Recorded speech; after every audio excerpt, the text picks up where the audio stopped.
வேதத்தில் கெட்ட வார்த்தை ஒன்று உங்கள் வாய் வராதிருப்பதாக என்று வேதத்தில் நாம் வாசிக்கிறோம். கெட்ட வார்த்தைகள் நம்முடைய வாயில வரக்கூடாது. பிறரை தூஷிக்கிற வார்த்தைகள் வரக்கூடாது. பிறரை மனதை புண்படுத்துகிற வார்த்தைகள் பேசக்கூடாது. இரு பொருள் படும்படியான வார்த்தைகளை பேசக்கூடாது. மனதை சஞ்சலப்படுத்தும் வார்த்தைகளை பேசக்கூடாது. இச்சையை தூண்டும் வார்த்தைகளை பேசக்கூடாது. இப்படி பல காரியங்கள் நாம் பேச வேண்டியது என்ன, பேசக்கூடாதவைகள் என்ன,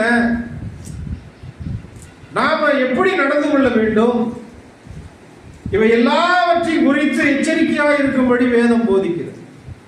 வீண் வார்த்தைகளை குறித்து நாம நியாய தீர்ப்பு நாட்கள்ல கணக்கு கொடுக்கணும்.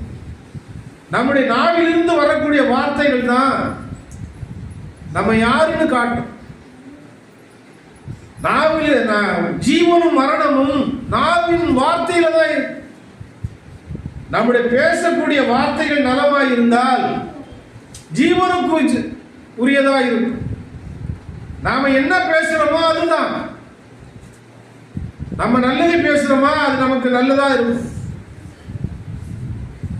நம்முடைய நாவின் வார்த்தைகளில் தான் நம்முடைய நியாய தீர்ப்பு இருக்கிறது.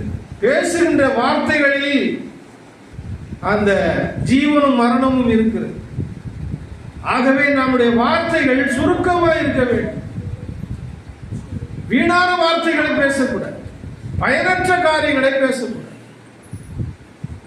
வார்த்தைகளை உலுக்காதே என்று ஆண்டவர் சொல்லுது. சிலர் வார்த்தை தடவுன்னு பேசிடுவாங்க, அதுக்கு பிறகு யோசிப்பாங்க ஏன்டா பேசணும்.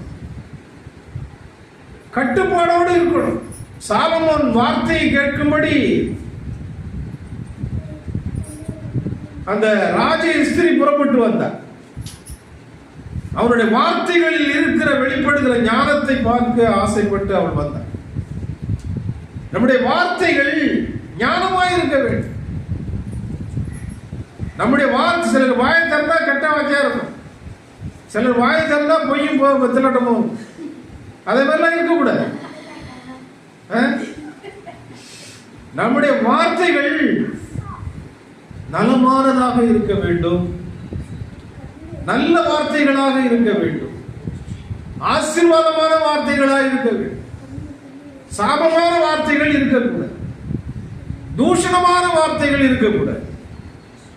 அந்த நாட்கள்ல தூஷிப்பாங்க, வாயினால